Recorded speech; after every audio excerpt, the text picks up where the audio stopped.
Recently, I got myself a really nice limited edition Love Plus Rinko 3DS. And obviously, I want to jailbreak this thing. That's what this video is going to be about. It's not going to be a tutorial, and you shouldn't be watching this video let alone for a tutorial.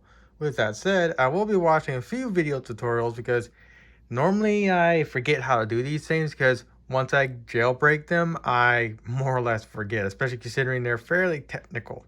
Now for the SD card I'm using a 32 gig. And that's because I'm just not certain that I can get a 64 into this thing without it freaking out, because it's a little all over the place when it comes to people saying can 64 work in the this iteration of 3DS or can't work. So I'll just keep it safe with a 32. You may also note that this is a Walmart branded 32 gig card. And you may be wondering what's its longevity like.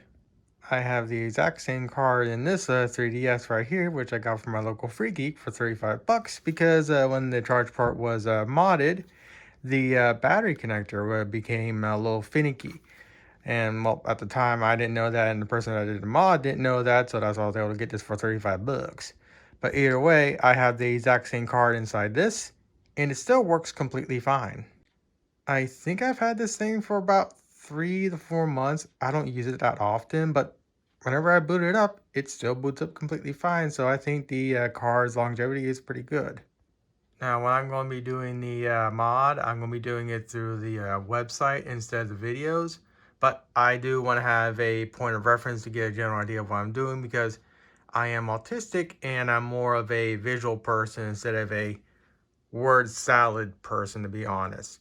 Again, I've done this before, but again, I'm more of a visual person than word salad. So I'll come back when I feel a little more competent to jailbreak this thing, because I really don't want to break it. All right, now the moment of truth. Will I be able to get that little screen, or is this thing going to be fudged? So with that said, making sure I don't touch any buttons.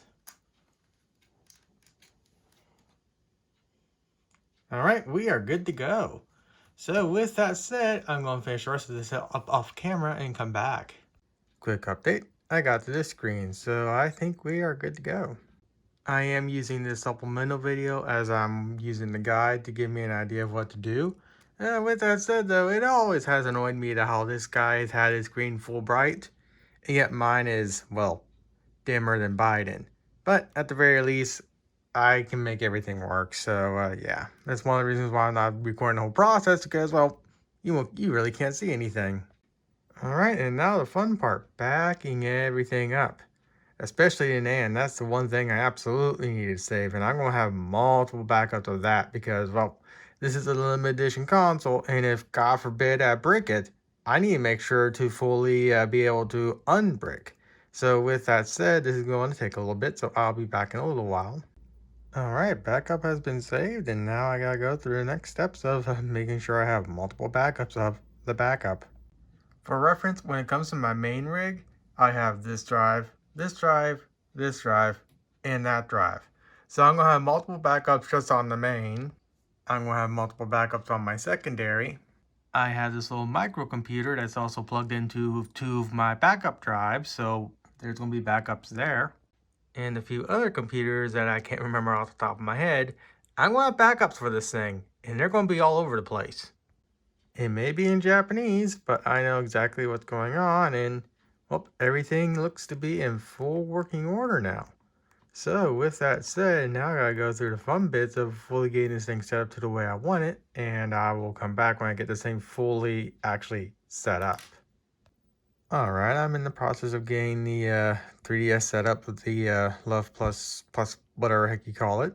And I remember one of these versions of the game being a complete dumpster fire on release, and they had to do an update. I thought it was the previous one, but it actually turns out it's the new one, because I go into the updates folder for the site, or for the app I'm not going to mention, but I go to the update list, and the only update is for Plus Plus and not the previous one. So that's another reason why I want to jailbreak this thing, because, well, now I know that there needs to be an update for this, and I would have never known if I didn't jailbreak this thing and install the thing we don't talk about.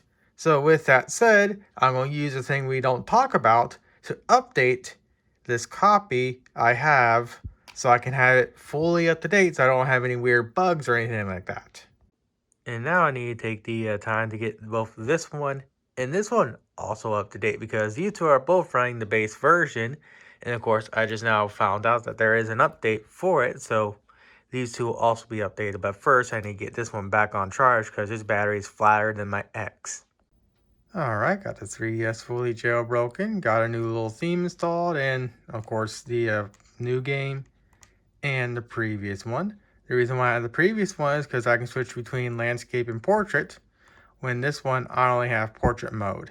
With that also said though, this is the only one with a semi-English patch, while this one doesn't have an English patch at all.